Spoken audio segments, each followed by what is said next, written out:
Qui va défricher des terrains inexplorés et les mettre en valeur.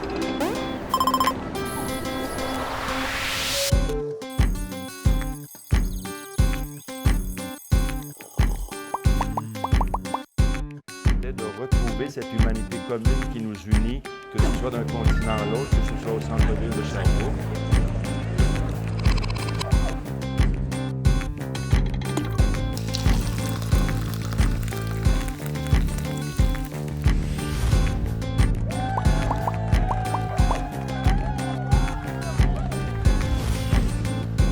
Donc, bon matin à tous et toutes. Ça me fait vraiment plaisir d'être ici. Je vous dirais, dans le fond, c'est un peu, comment je pourrais dire ça? C'est un peu surréaliste, d'une certaine façon, de prendre un temps d'arrêt et de parler d'un sujet précis. Quand Véronique m'a abordé, j'ai même une slide avec ça, ça ne sera pas long. J'arrive. Voilà. Alors, tout ça a débuté au Martini au musée, le 17 octobre dernier, essentiellement après 4 gin and tonic, entre une game de hockey qui s'en venait 15 minutes plus tard. Véro m'a abordé et m'a dit « C'est toi qui vas parler de la symétrie au mois de février. Est-ce que tu as du temps? » J'ai dit « J'ai toujours du temps, j'ai jamais de temps. Je vais en trouver. » Puis j'ai dit « Au mois de février, il ne se passera rien, il n'y a pas de problème. » Donc j'ai dit « Oui, c'est parfait. » Pourquoi j'ai accepté principalement? Bien, la symétrie, je me suis dit probablement qu'à Sherbrooke, il n'y a pas grand monde qui vont être pas intéressés, mais être aussi geek de la symétrie que je ne puisse l'être. Donc, comme architecte, plan, iPad, sacoche de monsieur, oui, pourquoi je ne parlerais pas de la symétrie avec les gens? Alors, ça me fait plaisir d'être ici ce matin, principalement pour ça. Donc, on passe du martini au café latte. Donc, en bonne compagnie. Donc, c'est pour ça, principalement, que je suis ici. Dans un premier temps, je vous dirais, comme on est le matin, c'est assez léger, je vais vous parler de mon propre rapport à la symétrie en général.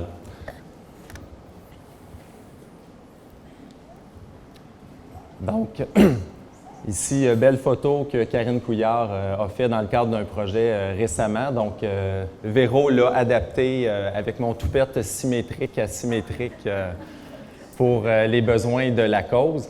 Je vous dirais que depuis le 17 octobre, essentiellement, ça m'a permis de me poser la question « Où est la symétrie dans ma vie? » Puis vraiment de revenir quand même assez loin à la genèse de la symétrie en moi. Oups. Dans un premier temps.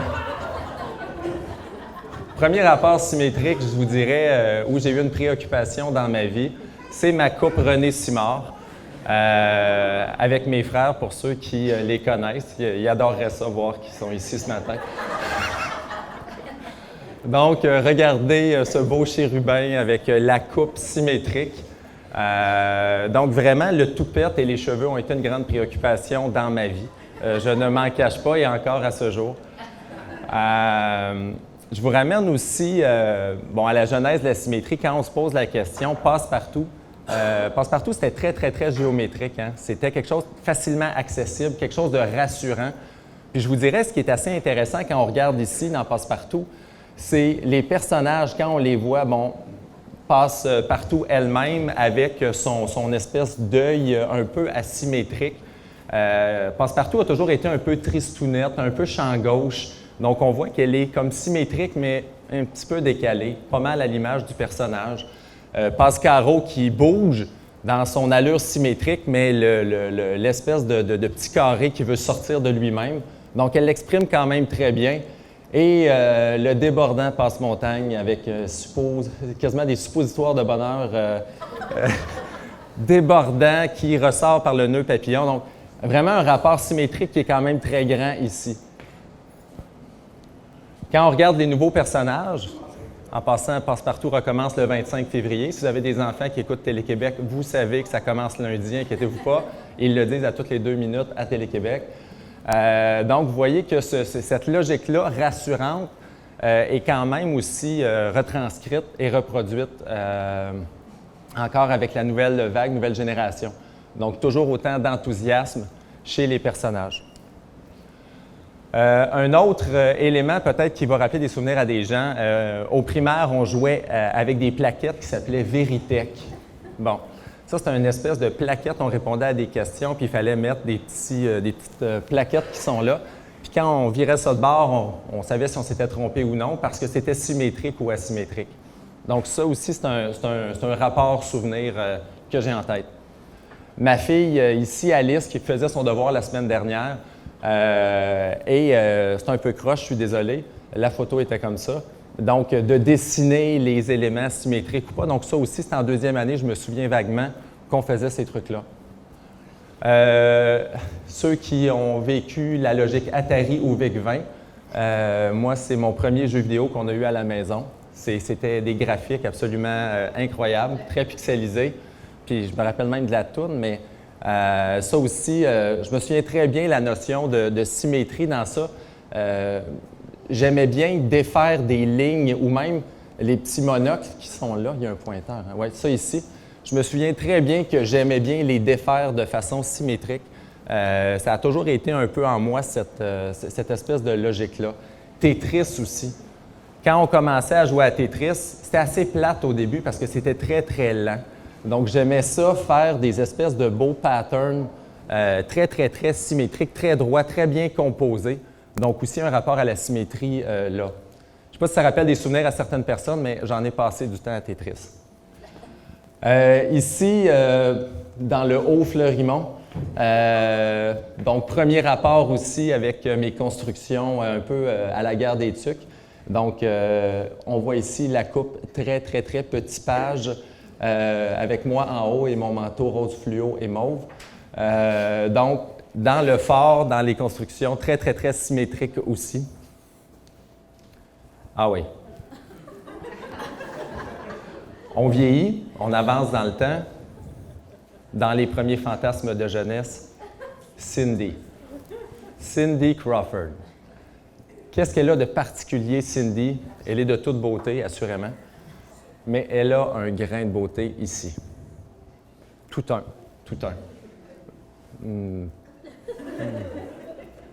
Sensuelle, magnifique, d'une beauté naturelle. Alors, première fois où dans quelque chose qu'on voit très, très, très, je vous dirais, je dirais pas une perfection, mais dans quelque chose qui coule de source, mais il y a cet élément-là qui nous fait titiller un peu, puis qui la rend encore plus merveilleuse, plus sensuelle. Bref, difficile à mettre en mots. Par contre, dans la foulée du hashtag MeToo et ne pas parler des femmes de façon... j'ai aussi à vous présenter Nick Carter. Dans cette beauté symétrique, la coupe vagin exprimée, tout ça, je ne vous cache pas que j'ai complètement déferlé dans cette vague qui m'a touché aussi. On est ici en 97 à peu près. Je me souviens, j'avais mes gilets Magic Société, ça a été bien hot. Aussi, ça s'est poursuivi au cégep, je ne m'en cache pas. Regardez.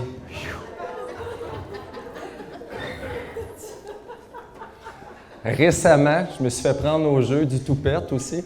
Je suis ici en voyage et puis j'étais en Finlande et je voyais les Finnois qui avaient des coupes incroyables.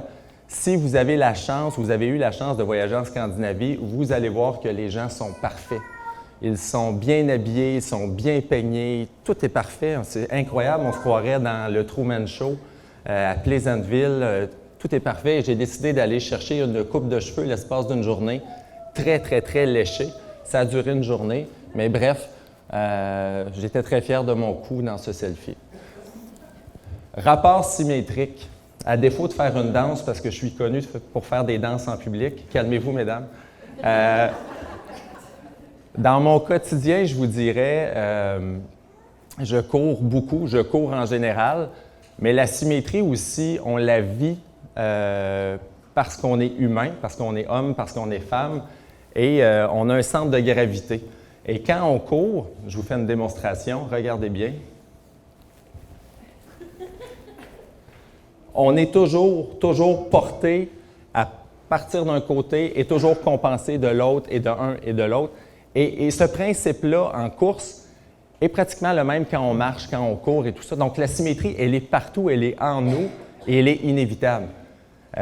Nombreux d'entre vous vont chez le chiro, le physio, l'ostéo, le kin, le masso, tout ça, là. Principalement, quand vous avez un décalage de bassin, un décalage de dos, vous avez mal ici et là. Principalement, c'est quand les reprises de charge se font mal. Donc, le rapport symétrique est en nous. Même chose quand on joue au hockey. Je vous fais, encore une fois, une démonstration. Le rapport symétrique est encore là en nous. Regardez juste simplement l'équipement du hockey.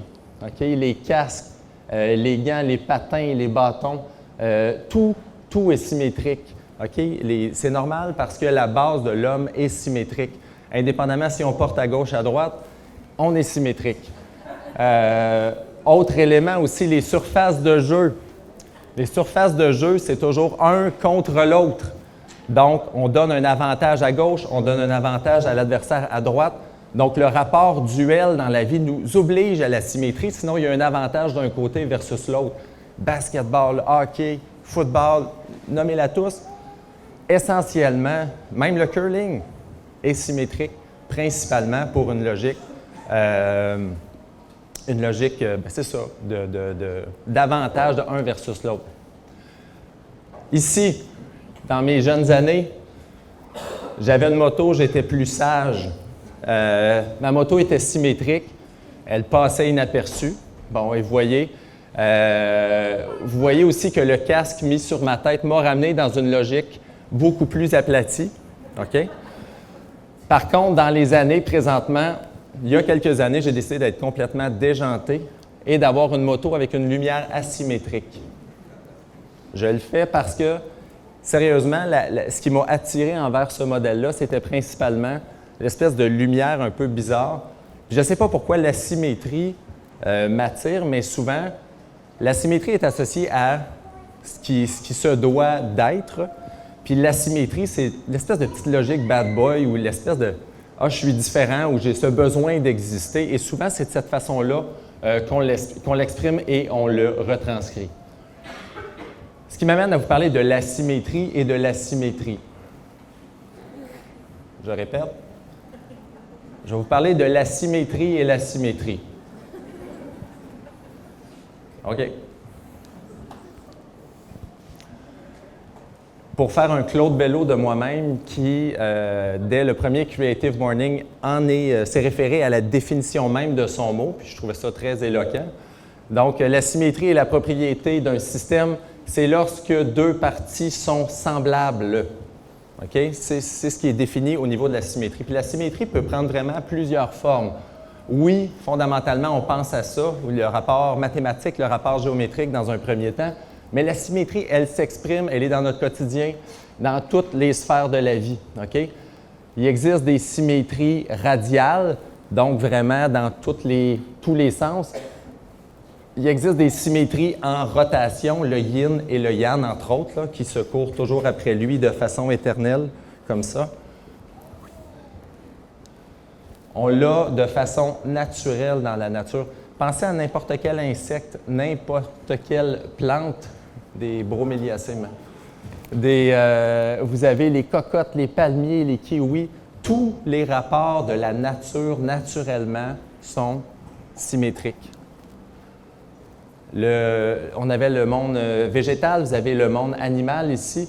Insectes, animaux, crustacés, mollusques, étoiles de mer. Je me suis pris moi-même dans mes...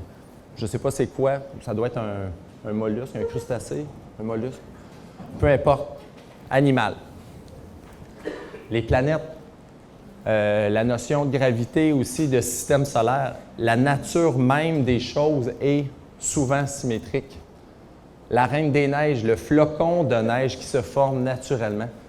Est-ce que vous vous êtes extasié devant un flocon de neige qui se forme sur votre vitre de voiture? Moi, je trouve ça capotant à chaque fois que je vois ça. Puis c'est beau, là. Puis ça se produit aussitôt que vous ne mettez pas le defrost dans le tapis. C'est vraiment de toute beauté. Ça aussi, c'est quelque chose qui est fait naturellement. C'est les forces de la nature qui nous amènent à ça. Les reflets naturels sur l'eau. c'est aussi de la symétrie qu'on a partout autour de nous naturellement. Il y a de la symétrie composée aussi. Pyramide du Louvre de Yumingpai en 1989 qui s'est avérée la solution à la perfection pour entrer au Louvre. Se regarder dans un miroir. Se regarder dans un miroir, c'est une symétrie aussi auquel on est confronté quotidiennement. Les drapeaux, les conventions internationales. Pourquoi les drapeaux sont-ils symétriques et simples comme ça? Pour qu'ils soient reconnaissables facilement.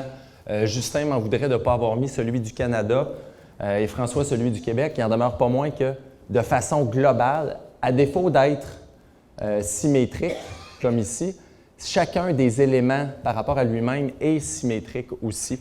Il y a toujours un petit peu ce rapport asymétrique, mais qui il est comme réconfortant, rassurant aussi qu'on voit dans les conventions internationales. Même chose, tout ce qu'on voit sur la route, on est confronté constamment à une logique symétrique. Je me suis surpris sur Instagram à tomber sur un site qui s'appelle Symmetry Hunter. Je ne sais pas pourquoi, mais en tout cas, on m'a demandé de m'abonner à ça par hasard. Souvent, je tombais sur des images d'architecture. C'est étonnant de voir comment il y a beaucoup d'univers où il y a beaucoup d'endroits qui, malgré nous, sont symétriques, ne serait-ce par le reflet de l'eau, par le fait qu'il y a une paroi à gauche, donc on compense avec une paroi à droite identique, mais il y a des tonnes et des tonnes d'endroits où la symétrie s'exprime. Ici, oups. Wow. Bon. Dans le fond, je parlais tout à l'heure du rapport symétrique à l'homme, à la femme. Bien, principalement, quand on regarde ce que nous sommes fondamentalement, nous sommes une structure, exactement comme une charpente de maison. Okay? Donc, les fondations, le solage, le corps du bâtiment, la toiture, puis le carport de chaque côté. Là. Donc, c'est exactement ce qui définit notre rapport non seulement à notre environnement, mais aussi aux objets. Donc, ouais. Je vous ramène ici au modulaire de Le Corbusier. Non, c'est ça. Bon. Le modulaire de Le Corbusier, qui est, dans le fond, une espèce de révision, si on veut, de l'homme de Vitruve, de Léonard de Vinci. Dans le fond, l'homme a fait, dès la Renaissance, cette corrélation-là entre l'aspect mathématique de la symétrie et l'anatomie. Okay? Donc, dans notre conception des choses. L'homme de Vitruve est davantage associé je vous dirais, aux ordres classiques chez les Grecs, chez les Romains et tout ça, donc vraiment dans l'Antiquité. Et Le Corbusier a repris ça principalement dans les années 40, ici. Puis principalement, il l'a fait, lui, dans une logique de concevoir une machine à habiter, donc l'unité d'habitation standard que l'on voit ou que l'on habite aujourd'hui. Vous avez, dans le fond, ça c'est moi, en 99, lorsque j'ai étudié à Paris, à la maison de Le Corbusier, qui reprenait le modulaire de Le Corbusier à sa maison. Le Corbusier était plus petit que moi, donc je fitais un peu serré dans son monde. Mais il en demeure pas moins que le modulaire est une unité de mesure ou de conception qui a été développée par ce génie de l'architecture. Les proportions dont je vous parle sont retranscrites dans les plus grands classiques du design. Donc, je vous en ai mis plusieurs ici. Puis, ce que vous voyez dans ces classiques-là, entre autres, vous pouvez reconnaître ici la chaise de Barcelone de Mies van der Rohe. Il y a beaucoup les éléments, les tables de Saarinen. Vous les reconnaissez, vous les avez déjà vus. Vous ne savez pas nécessairement que c'est des grands génies du design qui les ont faits. Mais la plupart du temps, les éléments, les objets de design, regardez ce qui traîne sur vos tables, les assiettes, les verres, les tables, les coffres, tout est symétrique autour de nous, principalement parce qu'il y en a pour les gauchers, il y en a pour les droitiers, pour que ça soit universel. L'ensemble des éléments sont conçus comme tels. Il y a aussi les chaises. Les chaises ont 4 pattes. Quand vous en mettez 3, des fois on en met 3 symétriques, mais si moindrement on donne un petit peu plus de poids à gauche, bien, on va tomber à gauche, puis sinon, bien, un peu plus de poids à droite, on tombe à droite. Là. Donc, les classiques du design, donc des objets courants, même des lampes, la plupart du temps se ramassent symétriques, principalement par rapport à ce rapport de force. La symétrie dans l'architecture maintenant. Je ne le répéterai pas celui-là parce que c'est assez simple à comprendre.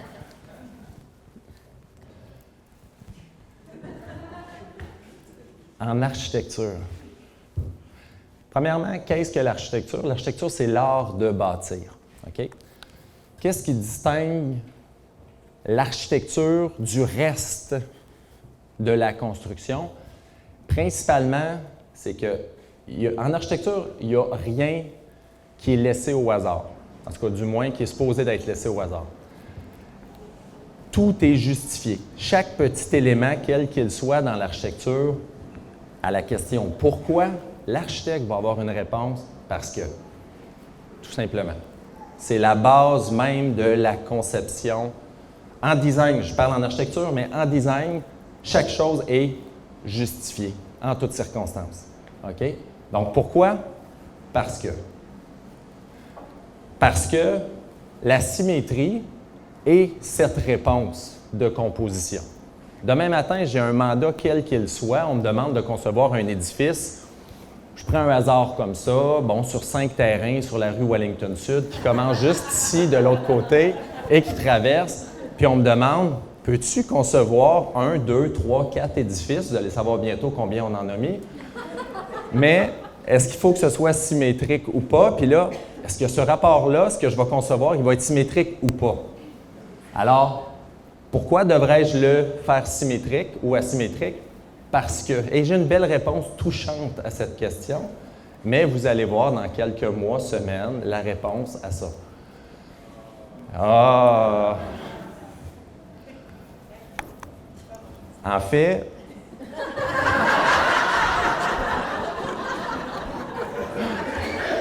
je reviens à mon propos de base. Donc, si j'ai un terrain, donc je pars de la colonne A à la colonne B, et j'ai à concevoir un chef-d'œuvre d'architecture entre la colonne A et la colonne B, d'emblée, la réponse, le « parce que » risque d'être symétrique. Parce que mon monde, théoriquement, si je ne me fie qu'à ça, c'est là que je conçois. Par contre, quand on fait de l'intégration urbaine, est-ce que je vais systématiquement être symétrique à cet endroit-là si le reste de mon chapelet ou de mon dentier sur la rue Wellington Sud est très asymétrique? Pas nécessairement. Des fois, le fait de concevoir asymétrique à un endroit va ramener un ordre dans l'ensemble du dentier un peu perforé de Wellington Sud. Donc, il y a une forme de réponse dans la forme de « parce que » je viens de vous dire. Donc, essentiellement, la symétrie dans l'architecture peut varier. Je vous dirais, c'est ma pratique de la dernière année ou des dernières années que je vous résume ici. Principalement, il y a tout le temps, malgré une asymétrie évidente dans ce que je fais ici, il y a quand même un rapport symétrique qui est quand même assez grand. Même s'il y a toujours des éléments un peu en L, en U, ça tourne, il y a tout le temps un plaquage, il y a tout le temps des colonnes qui sont asymétriques, il y a des volumes distincts. On s'en va dans l'espace ici avec une espèce de L inversé. Ce rapport-là part toujours de la symétrie et on tente vraiment de circonscrire, souvent de façon asymétrique, pour ouvrir une perspective ou aller à l'extérieur d'un site. C'est souvent ce qui se produit dans des conceptions. Je vous parlais de la charpente d'un squelette. Quand on regarde une structure standard, je vous ai ramené au bungalow de base que tout le monde possède ou a possédé ou a joué dans un grenier avec la structure qui est là. Qu'est-ce qu'on voit principalement si je mime le bâtiment? OK, on part. J'ai ma structure, mes charges sont réparties, charge de ma tête, charge de mes bras. Toute cette charge-là descend ici et est répartie sur mes 2 pieds. C'est la même chose dans le bâtiment. OK? Donc, le rapport de force symétrique est vraiment celui qui conditionne l'architecture depuis la nuit des temps. Ici, ce que je vous montre, c'est justement cette reprise de charge qui nous amène à faire des arches dans l'architecture. Donc vraiment, le vecteur est au centre, la force est appliquée là et est répartie de chaque côté. C'est une image que j'ai prise dans ma conférence pour l'UPOP cet automne, donc avec une corvette qui est très anachronique. Mais reste que c'est pour vous montrer ce rapport de force-là qui différencie, dans le fond, l'architecture ancienne de l'architecture moderne. Quelle est la différence entre l'architecture ancienne et l'architecture moderne, principalement, en passant?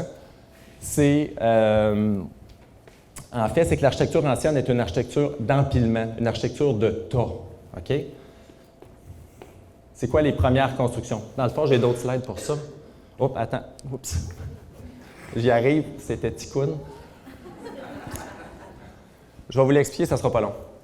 En passant, si on prend juste l'arche qui est ici, OK, en passant, vous reconnaissez bon, le haut des fenêtres quand on répartit la charge, mais pour faire du pouce sur la soirée polaire qu'il y a eu en fin de semaine, bonjour Salésiens, essentiellement, quand on fait ça puis on tourne en rond, on a la typologie de l'igloo. OK? L'igloo est cette reprise de charge incroyable qui existe. Ça fait une espèce de coupole et c'est principalement une reprise de charge de cette façon-là qui est très symétrique pour en permettre la portance. Un autre élément qu'on voit dans l'architecture, autre que Rosanna et Ticoun et Mémère Bouchard et Passe-Montagne plusieurs années plus tard, c'est ce rapport au foyer, le poêle à bois, dans nos maisons standards. C'est ce rapport, dans le fond, à la chaleur de la maison qui est mise au centre de la maison et qui irradie, OK, de façon radiale, qui rayonne de façon symétrique dans la maison. OK? Ce rapport-là est hyper important en architecture aussi. C'est ce qui permet le chauffage et le maintien de la propriété. Donc, la symétrie, ce n'est pas seulement que dans les formes construites, mais aussi dans la façon d'irradier les choses. Et, bon, ici, le temps d'une paix est un peu secondaire, mais il en demeure pas moins que cette logique du poêle nous amène à penser que cette notion-là est importante aussi dans notre construit. Ici, chez Astérix, vous avez l'architecte numéro bis qui est ici et sa maison. Bon, l'architecte peut être aussi un cordonnier mal chaussé et vous voyez très bien aussi que lorsqu'on n'a pas un rapport symétrique, il y a quelque chose qui détonne. Bon, je vous dirais d'ailleurs ce matin, je m'étais mis relativement symétrique avec mon veston, mais quand on m'a amené la petite puce NUP tout à l'heure, ici, là, bon, j'ai vu que je ne serais pas symétrique pour la présentation. Donc, ça m'a créé une angoisse momentanée. C'est passé. C'est correct, j'assume bien la chose, mais il en demeure pas moins que c'est le genre de choses, si je n'avais pas mon micro et on analysait ma symétrie, vous verriez assez rapidement qu'il y a quelque chose qui cloche de fatigant, là. Le petit grain de beauté de Cindy devient le petit micro de Daniel. C'est un moment d'arrêt. Bon, c'est correct. Donc ici, la demeure de numéro bis en gros plan dans l'album de 1968. Pour faire du pouce sur l'histoire de l'architecture, conférence que j'ai présentée à l'automne, je vous dirais que de façon standard, je vous parlais d'architecture de tas, d'empilement. Donc, quand on prend les typologies depuis la nuit des temps en architecture jusqu'à nos jours, vous allez voir que la reprise de charge est au centre même de tout ce qui s'est fait. Donc, de l'an très passé à 1850, la reprise de charge s'est faite vraiment de façon brique sur brique sur brique sur brique et on distribue la charge en deux. OK? Donc, si on part des pyramides d'Égypte aux ziggourats en Mésopotamie, aux igloos, aux Grecs, où c'est des temples, essentiellement, c'est des colonnes qui reprennent des charges et qui redistribuent ces charges. C'est beau, hein? Et après ça, dans la Rome antique, même chose. La période romane, je sais ce que vous allez dire un instant. Vous allez dire, c'est pas symétrique. C'est faux, c'est faux.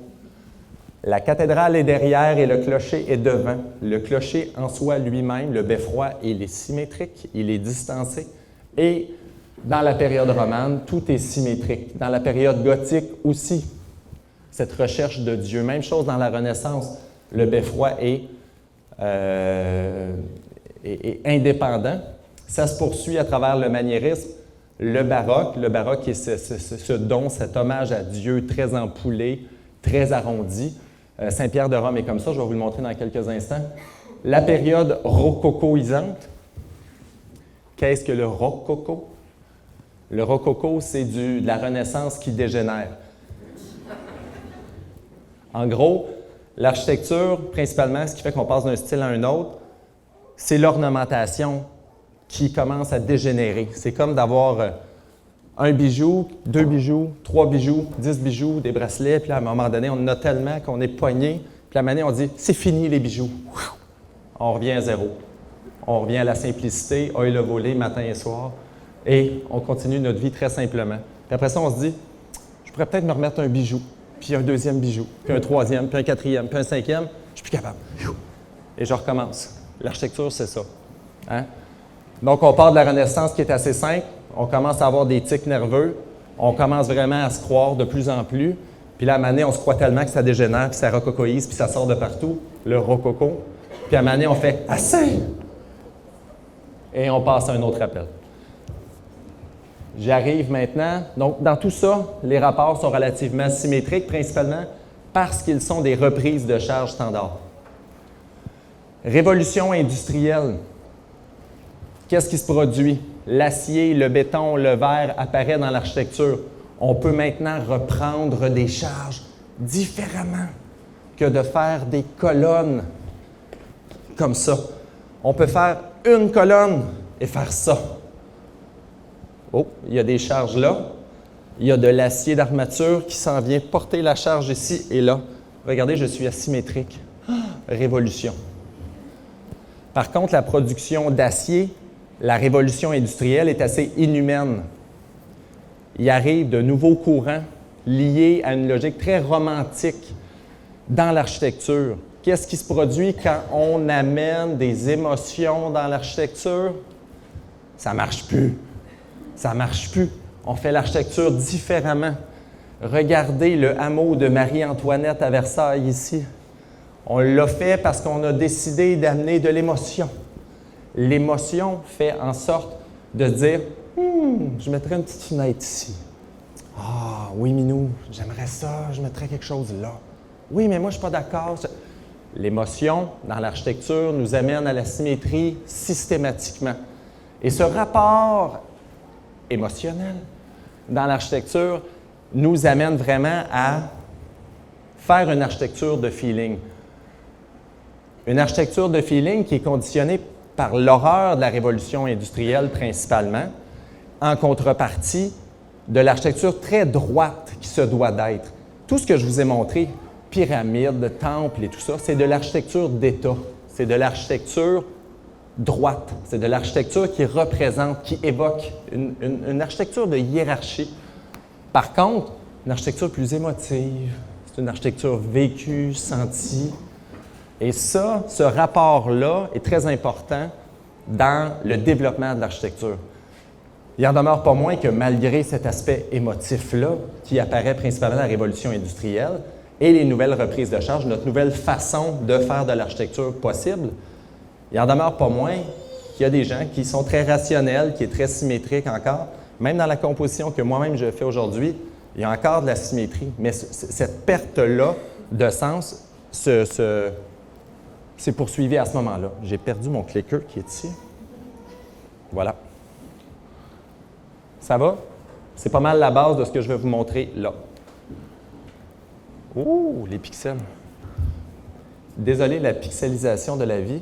Le Parthénon sur la colline de l'Acropole. Oh mon Dieu, c'est épouvantable. Désolé. J'ai pas mimé. Je pense que vous voyez quand même bien que c'est symétrique. OK? Désolé. OK, c'est mieux. Presque mieux. Donc, vous voyez très, très clairement, tout ça est symétrique. Des reprises de charge. Chaque élément est symétrique en lui-même et dans sa composition, il est symétrique aussi. On est en Grèce. Regardez les colonnes doriques ici, les frises, l'entablement. Là, je visualise le pignon, donc le fronton. Donc, C'est vraiment ce rapport symétrique-là qu'on voit chez les Grecs. Quand je parle du pourquoi et du parce que, qu'est-ce qui régit l'architecture? C'est les ordres. Les ordres sont cette proportion qu'on voit dans la conception. Et les ordres, il y en a plusieurs en architecture, ionique, corinthien, toscan, composite. Et vous voyez que c'est des rapports de force, donc entre la proportion de la base, le fût et le chapiteau. Car vous avez retenu de l'autre conférence qu'il y a 3 éléments d'une colonne, la base, le fût et le chapiteau. Tout le monde se souvient de ça, c'est sûr. Donc, vous avez le rapport de composition qui est toujours très symétrique autant en plan qu'en élévation. Donc, dans la Rome, c'est ce qu'on voit ici avec les coupoles. Donc ici, pour le Panthéon, toujours très symétrique. Par la suite, même pour le Forum romain, les élévations, vous voyez que chaque bâtiment est composé de façon symétrique. Le Capitole à Rome aussi, le Capitole qui est le centre administratif, rapport très symétrique. L'amphithéâtre, donc le Colisée aussi, amphithéâtre, donc un rapport symétrique aussi. Les arcs de triomphe, c'est une reprise de charge directe symétrique. Le pont du Gard, donc des ouvrages d'architecture, c'est un rapport symétrique aussi. Basilique, même chose. La période romane, même chose, symétrie. Gothique, reprise de charge directe. Dans la dentelle de pierre ici de la Sainte-Chapelle, remarquable, mais c'est une reprise de charge directe aussi, donc symétrie. Le Duomo à Milan, gothique, flamboyant, dégénérescent, symétrique. Assez que dans la guerre des cathédrales, je ne dirais pas la guerre, la bataille des cathédrales, ici on est en Espagne, ça c'était une cathédrale qui devait être bâtie de cette façon-là, mais c'est une cathédrale qui est finalement manchot, faute de moyens. C'est arrivé à plusieurs bâtiments, et ce bâtiment-là est perçu comme étant un bâtiment faible, principalement parce qu'il n'a pu être complété. Notre image ou la perception qu'on a d'un édifice, lorsqu'il lui manque un membre, c'est ce rapport asymétrique par rapport à ce qui se doit d'être dans la séquence logique d'une construction. La Renaissance est aussi ce rapport symétrique, même trop parfait. Ici, la Villa Rotonda qui a 4 façades symétriques, 4 portes d'entrée, une seule salle principale avec 4 portes d'entrée, complètement dysfonctionnelle, mais d'une composition parfaite. Brunelleschi, ici à Santa Maria del Fiore à Florence, qui a mis la table à la Renaissance. Donc ici, vous voyez, tous les éléments de la cathédrale sont symétriques. Saint-Pierre de Rome avec l'obélisque qui est devant, qui représente un rayon de soleil, rapport symétrique. Vous le voyez ici en plan, remarquable. Tout ça, toutes ces percées-là, très, très, très symétriques, très classiques, on va se le dire, c'est du fascisme pur. Et pas seulement de l'Église, mais de tous les exemples d'architecture que je vous ai montrés. L'architecture de la symétrie, je pourrais vous montrer des exemples d'architecture fasciste. C'est de la symétrie pure, pure, pure. Puis même en tapant architecture fasciste, en faisant l'exercice, je suis tombé sur les temples grecs, les pyramides d'Égypte. C'est la première fois qu'on me remettait au visage que l'architecture dite parfaite, classique, pouvait être une forme de fascisme. Et c'est vrai, dans le fond. C'est de l'architecture dictée. C'est de l'architecture qui, on a une vision, on va de l'avant. L'avenue de l'Opéra à Paris, c'est un peu ça aussi. Fascisme est peut-être un peu fort, mais c'est une architecture dictée. Donc, la symbolique de la symétrie, ça a quelque chose de rassurant, ça a quelque chose de hiérarchique, mais c'est quelque chose de dicté, duquel on a dérogé avec les émotions, lorsque l'homme a fini par s'exprimer, l'homme du peuple a fini par reprendre le dessus. Ici, dans un exemple plus, je dirais pas rococoisant, mais qui commence à dégénérer un peu, l'Opéra Garnier avec l'avenue de l'Opéra à Paris. Pour ceux qui l'ont déjà marché, bonne chance de ne pas vous faire frapper quand on le traverse avec toutes les voies qu'il y a là, parce que la lumière est vraiment, vraiment très rapide par rapport à ce qu'on vit pour vrai là-bas. Saint-Paul à Londres aussi est un exemple très symétrique. Versailles, complètement démesuré en termes de symétrie, d'une chronique inutilité, mais d'une chronique beauté aussi. Les jardins sont remarquables. Le hameau de Marie-Antoinette, qui était cette expression émotive que je vous parlais tantôt, où Marie-Antoinette trayait elle-même le chevreau pour son lait du matin. Notre belle ville de Québec. Vous savez que les portes Saint-Jean, Saint-Louis et tout ça à Québec, c'était des portes qui étaient relativement straight, initialement, très, très, très symétriques, duquel on a l'ordre du frein, si vous venez de Québec, ou d'Offren, si vous venez de Sherbrooke, ont ajouté en 1889 les tourelles qui sont là pour rendre ça plus gentil, plus doux, plus émouvant. Lorsque, en bon petit couple d'occupation double, vous allez prendre votre marche classique à Québec. Donc, c'est vraiment cette volonté d'amener plus de tourisme à Québec de par le chemin de fer transcanadien qui a fait en sorte d'amener cette variante touchante dans l'architecture. Carcassonne, ville moyenâgeuse qui était relativement symétrique dans ses éléments, a été elle aussi bonifiée avec des éléments touchants d'asymétrie. Des tourelles ont été ajoutées à qui mieux mieux là-bas pour donner une impression plus moyenâgeuse. Ce qui m'amène au méchant modernisme. 1850, révolution industrielle, acier, Crystal Palace à Londres, très, très, très symétrique. Ça a quand même donné, la révolution industrielle, des choses remarquables. Palais de la musique catalane à Barcelone, ça, c'est une vue d'une coupole qui ressemble vraiment à un sein. C'est comme si le bout du sein vous regarde actuellement. Là. Ça fait ça comme ça et ça redescend. C'est symétrique à soi, c'est incroyable comme c'est beau. C'est très, très symétrique. C'est des percées technologiques, techniques de l'acier qui ont permis ça, mais rapport symétrique de par l'architecture moderne. Donc, la révolution industrielle a amené ce rapport-là. La révolution industrielle a amené aussi la maison champignon, la maison en rangée. Je n'ai pas mis d'exemple sherbrookois, mais je pense que vous êtes capable de faire la transcription d'une logique très uniforme. On est ici à Liverpool. Liverpool, où on se demande le gars relativement saoul qui arrive chez eux dans une situation comme ça, et Dieu sait que ça arrive à Liverpool, il est mal pris, là. Il est mal pris. Puis pour avoir déjà marché ces quartiers-là, c'est assez difficile de s'y retrouver facilement. Parlant d'émotion dans le bâtiment, vous avez ici la Gamble House de Green and Green, qui est une maison Arts and Crafts, donc art et métier. C'est quoi une maison Arts and Crafts? Ça le dit, art et métier, donc les métiers. Donc l'homme revient dans l'architecture. Ça veut dire quoi, ça, l'homme dans l'architecture? Ça veut dire des choses remarquables comme ça. Ça veut dire, ça, c'est une pièce de bois. C'est une pièce de bois, pas des petites tétines. Non, non, c'est continu. Ça veut dire que c'est sculpté. Ça veut dire que c'est beau.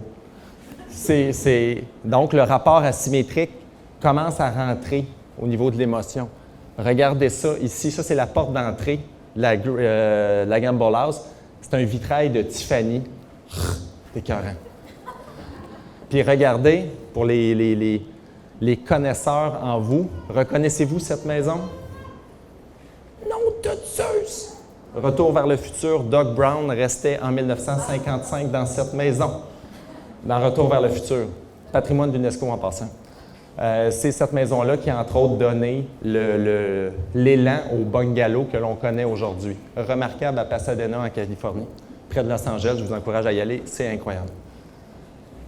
L'architecture moderne nous a donné l'asymétrie au niveau des capacités techniques. La maison sur la cascade de Frank Lloyd Wright. Donc, avec cette cascade-là, remarquable maison aussi, qui nouvellement est classée UNESCO depuis 3 semaines. Incroyable, vraiment. Le pavillon principal de l'Université de Montréal, le phallus du haut de la côte. Je vous dirais, moi, à l'école d'architecture, on était en bas de la côte et chaque fois que je sortais le soir, je voyais l'espoir un jour d'avoir mon diplôme d'architecte dans cette tour où j'ai reçu mes diplômes-là en bas. Pavillon remarquable, pavillon très symétrique, très, très, très symétrique. Par contre, œil averti, vous avez remarqué qu'ici, c'était vertical et qu'ici, c'était horizontal. Ernest Cormier était fou comme ça. Vraiment, on voit que l'asymétrie entre dans les mœurs. 1929 à 1943 ici. Mon beau bâtiment à Shanghai, pavillon de l'Angleterre, ce rapport symétrique-là dans le pissenlit, donc, qui est un bâtiment remarquable. Dans notre Sherbrooke, les rapports hiérarchiques au niveau de l'église. L'église Plymouth, symétrique. Le portique d'entrée, très symétrique. La rue Court, très symétrique, percée, anglaise, très théorique du début de Sherbrooke. James O'Donnell, 1829, basilique de Céline, basilique Notre-Dame à Montréal, très symétrique. La prison Winter, très symétrique, néoclassique. La cathédrale de l'Est, l'église Saint-Jean-Baptiste, symétrique. L'hôtel de ville de Sherbrooke, l'ancien palais de justice 1904, symétrique, Second Empire. Non. Qu'est-ce que j'ai fait?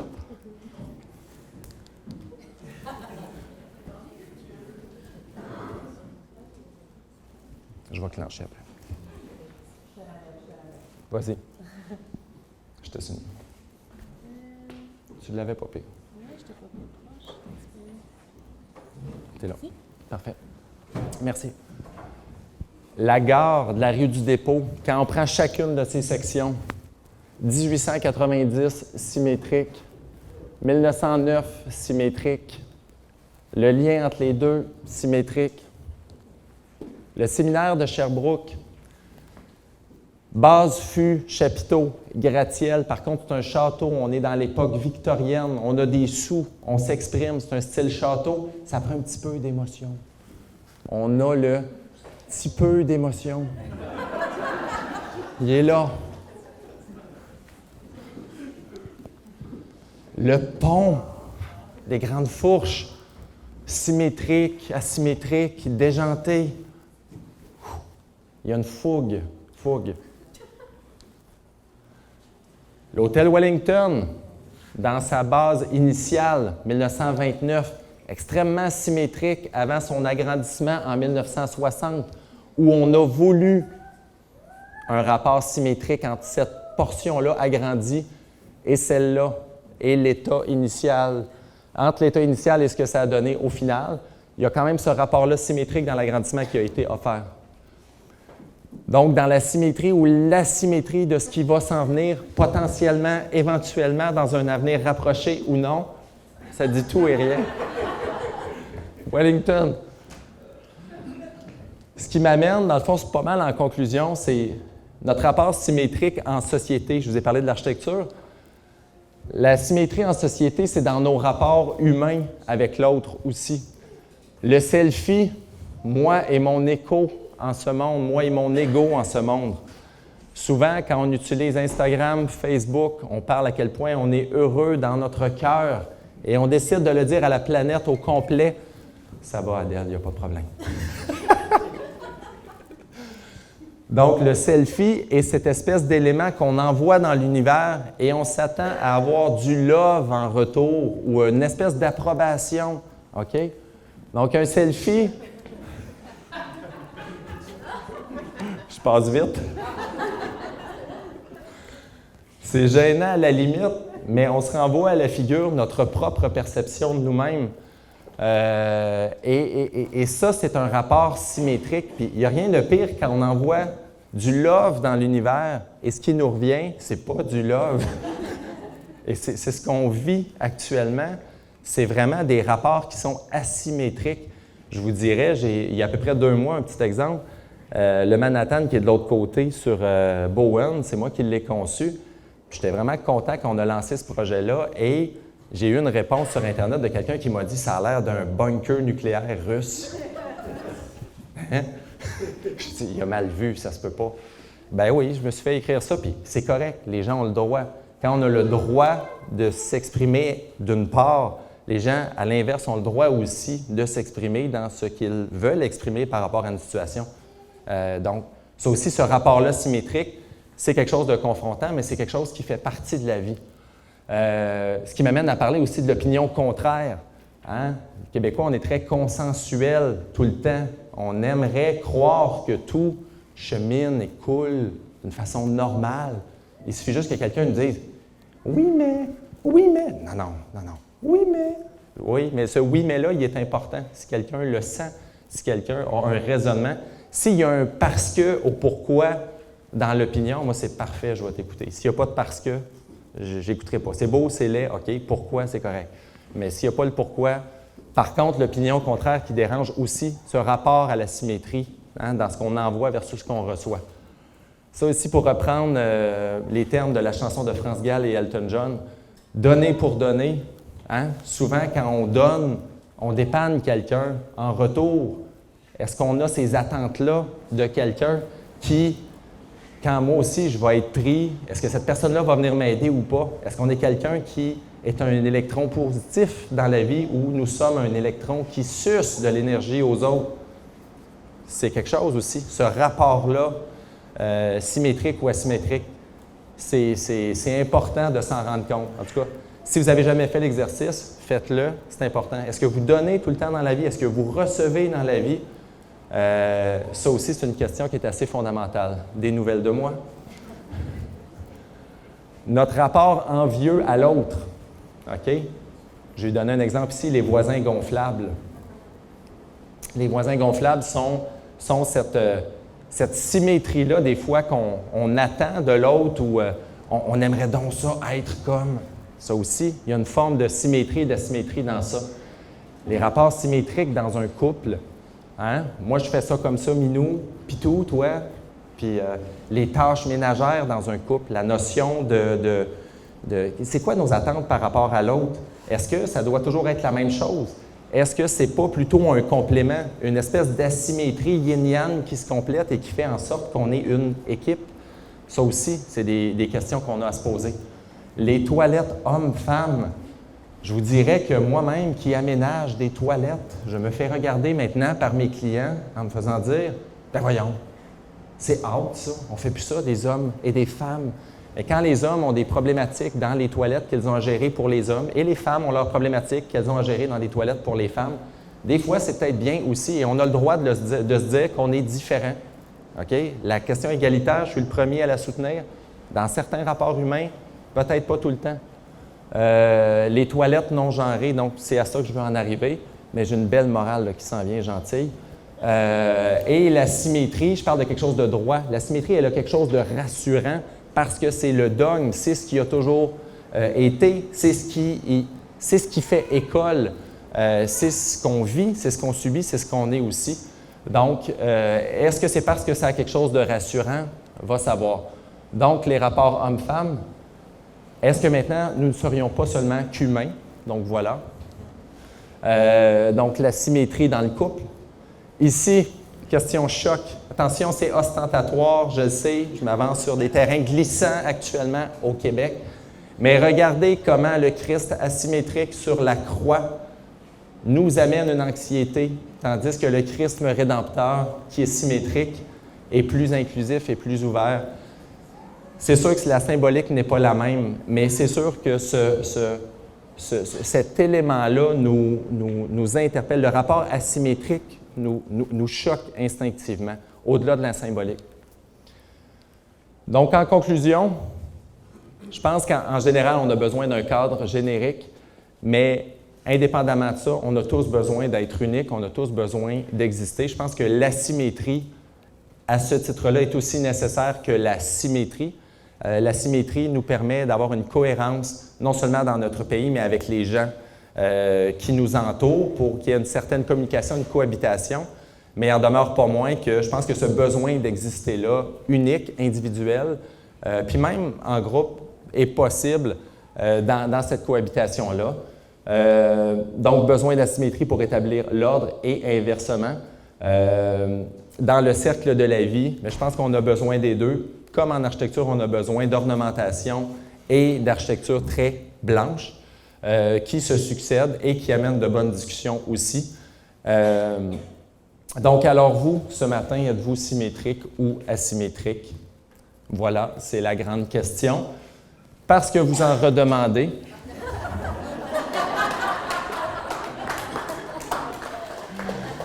Alors, au nom de la symétrie, merci.